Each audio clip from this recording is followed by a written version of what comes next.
Hello everyone, हमारे channel के सभी वीडियोस को देखने के लिए आप हमारे चैनल को सब्सक्राइब कर लें और साथ ही साथ घंटी का जो आइकन है इसको प्रेस करके ऑल के नोटिफिकेशन को ऑन कर लें।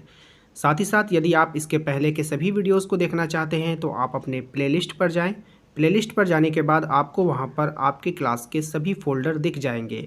आप जिस भी क्लास में पढ़ते हैं या जिस भी वीडियो को देखना चाहते हैं आप उस फोल्डर को ओपन कर सकते हैं। फॉर एग्जांपल, यदि आप क्लास 8 के टर्म 2 वाले वीडियोस को देखना चाहते हैं तो ऊपर वाले फोल्डर को क्लिक करेंगे, आपको वहां पर सभी वीडियो दिख जाएगा। हेलो एवरीवन, स्वागत करते हैं आप सभी का अपने यूट्यूब चैनल जैकपुर पे। आज के इस वीडियोस में हम लोग क्लास 9 का एक्सरसाइज 1.1 यानी पहला चैप्टर का पार्ट 1 लेकर के आए हैं। पार्ट 1 इसलिए लेकर के आए हैं, हम चाहते तो आपको एक ही पार्ट में समझा सकते थे, लेकिन यहाँ पे थोड़ा सा प्रॉब्लम ये है कि इस पार्ट में जो थोड़ा सा जो गणित है वो थोड़ा सा डिफ़िकल्ट होने वाला है आप लोगों के लिए। लेकिन मेरा कोशिश रहेगा कि आप लोगों को अच्छे से समझा दें और इसी वीडियो में आपको समझ में आ जाए। अगर आपको समझ में आ जाता है तो प्लीज़ कमेंट कर कर ज़रूर बताइएगा कि यस सर समझ में आ गया। अगर समझ में नहीं आता है तो फिर भी कमेंट कर कर बताइएगा कि समझ में नहीं आया। कोशिश करेंगे कि आपके लिए फिर से कभी आपके लिए इस टॉपिक पे दूसरा वीडियो आप लोग के लिए लेकर के आएँ। तो वीडियो काफ़ी इंपॉर्टेंट है, शुरू से लेकर अंत तक बने रहिएगा। यदि आप हमारे चैनल पे पहली बार आएँ तो सब्सक्राइब करके घंटी के बेल आइकन को दबा दीजिए ताकि हर एक वीडियो का नोटिफिकेशन आपके मोबाइल पर जाता रहे। ठीक है, प्लेलिस्ट का सहारा लीजिए, वीडियो के डिस्क्रिप्शन में जाइए, वहाँ पर आपको लिंक मिलेगा प्लेलिस्ट का, व्हाट्सएप ग्रुप का, टेलीग्राम ग्रुप का, इंस्टाग्राम का, मेरे सेकंड चैनल का, सभी का लिंक आपको मिल जाएगा। तो वहाँ जाकर एक बार ज़रूर विजिट कीजिए। चलिए स्टार्ट करते हैं, देखते हैं क्या है। देखिए, सबसे पहला सवाल जो है आप लोगों के बुक में आप लोगों को देखने को मिलेगा। एक्सरसाइज 1.1 निकाल लीजिए अपने बुक में। वहाँ का जो पहला सवाल है आपका यही है, क्या शून्य एक परिमेय संख्या है? क्या इसे आप p बाई क्यू के रूप में लिख सकते हैं, जहाँ p और q पूर्णांक है, q equal to not zero.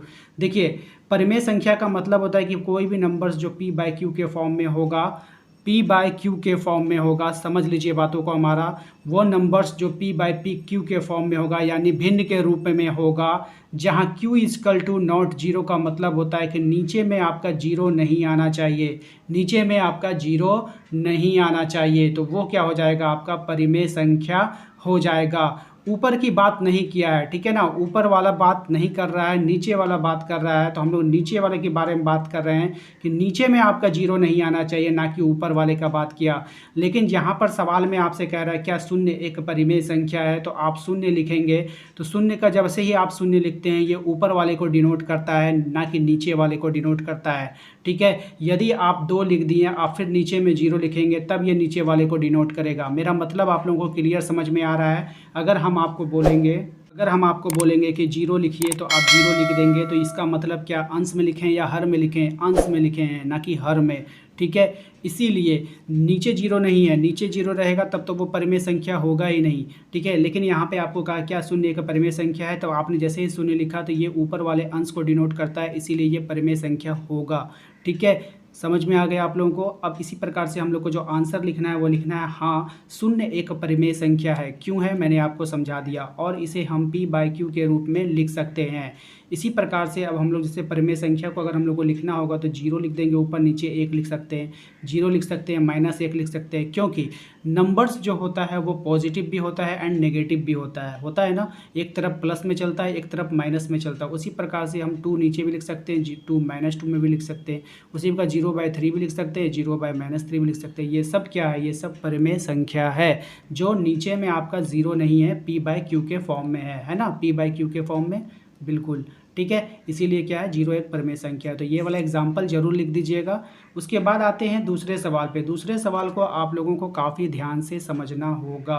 अगर आप इसे ध्यान से नहीं समझेंगे तो आपको बिल्कुल भी समझ में नहीं आएगा और बहुत डिफ़िकल्ट हो जाएगा फिर आपके लिए, इसलिए आप इसको ध्यान से समझिएगा। यहाँ पे कह रहा है कि 3 और 4 के बीच 6 परिमेय संख्या आपको निकालनी है।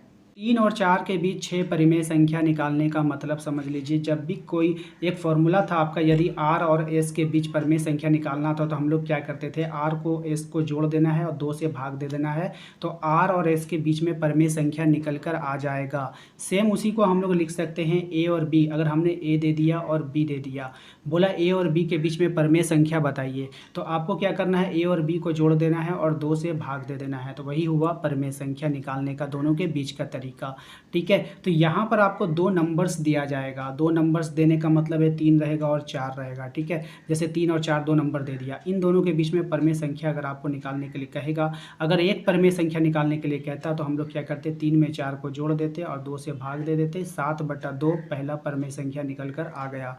ठीक है, तो पहला परमेय संख्या निकल कर आ गया। अब बात यहाँ पे आ रही है कि 3 और 4 के बीच में ही लेना है, 6 परमेय संख्या लेना है, इन दोनों के बीच में आना चाहिए, इससे बाहर नहीं जाना चाहिए। ठीक है, तो हम लोग क्या करेंगे, जो पहली परमेय संख्या हम निकालेंगे उसमें हम लोग 3 ले लेंगे और उसमें हम लोग 4 ले लेंगे। ठीक है, कोई भी नंबर जब हम लोग लेंगे, पहला तो आपको ए की आवश्यकता पड़ेगी, दूसरा आपको बी की आवश्यकता पड़ेगी, यानी 2 नंबर की ज़रूरत पड़ेगा। और जब हम लोग निकालेंगे परमेय संख्या ना, तो इन दोनों नंबर पर ध्यान देना है कि वो दोनों नंबर ना 3 से छोटा होना चाहिए, ना ये 4 से बड़ा होना चाहिए। तो आप देखिए यहाँ पर परमेय संख्या हम लोग निकाले हैं, यहाँ पे ध्यान से देखिएगा। इस वाले परमेय संख्या को आप देखिए क्या करें हैं, हाफ का मतलब होता है 2 से भागा देना, हाफ a प्लस बी। तो हाफ a प्लस बी का मतलब होता है पहली संख्या दूसरी संख्या 4 और 3 7, 7 को जोड़ दीजिएगा तो ये वाला 7 जो है यहाँ 1 से गुना होकर के 7 हो जाएगा ना, तो 7/2 आंसर आ जाएगा। समझ रहे हैं आप? तो यहाँ पे पहला परमेय संख्या आप लोगों का निकल कर आ गया है। ठीक है, अब हम लोग दूसरे परमेय संख्या पे आते हैं। तो दूसरे परमेय संख्या में आप लोगों को कहाँ से कहाँ निकालना था, 3 और 4 के बीच में निकालना था। ठीक है, तो पहला फिर से हमने 3 मान लिया और दूसरा जो b 7/2 ले लिया। देखिए 7/2 का मतलब होता है 3.5, तो अभी भी क्या है, 4 के अंदर ही ना है, तो आप 7/2 भी ले सकते हो वहाँ से जहाँ से आपका आंसर आया था। उसी प्रकार से आप लोगों को क्या करना है, इसका आधा कर देना है, a प्लस बी को जोड़ दीजिए और उसका आधा कर दीजिए। तो a प्लस बी को जोड़ेंगे तो यहाँ पे भिन्न वाला जोड़ बन जाता है, एलसीएम लीजिएगा, 2 1 कम 2, 2 3 6 और फिर यहाँ पे आपका एलसीएम वाला जोड़ आपको आता ही। इसे करने के बाद 7 और 6 कितना हो गया, 13/2। और इसको हाफ से गुना करेंगे तो 13 1 कम 13, 2 दूना 4। ठीक है, यहाँ तक आपको समझ में आ गया। तीसरा हम लोगों को निकालना है, तो तीसरा हम देखिए हमने क्या लिया, फिर 3.5 ले लिया और 4 ले लिया, इन दोनों के बीच में ले लिया। अभी भी 3 और 4 के बीच में ही चल रहा है ना, 4 से ना बेसी जा रहा है ना 3 से कम जा रहे हैं। अभी ये 7 7.5 का मतलब क्या, 7/2 का मतलब 3.5 हो गया। तो इस बार ए इस बार बी मान लीजिए। इस तरह से आपको 6 को निकालना है, 6 वैल्यू जो है आपका उन दोनों के बीच में होना चाहिए। ठीक है, फिर इन दोनों को जोड़िए और उसका आधा कर दीजिए, फिर इन दोनों को जोड़े तो 15/2 आ गया, उसका आधा करेंगे तो 15/4 आ जाएगा।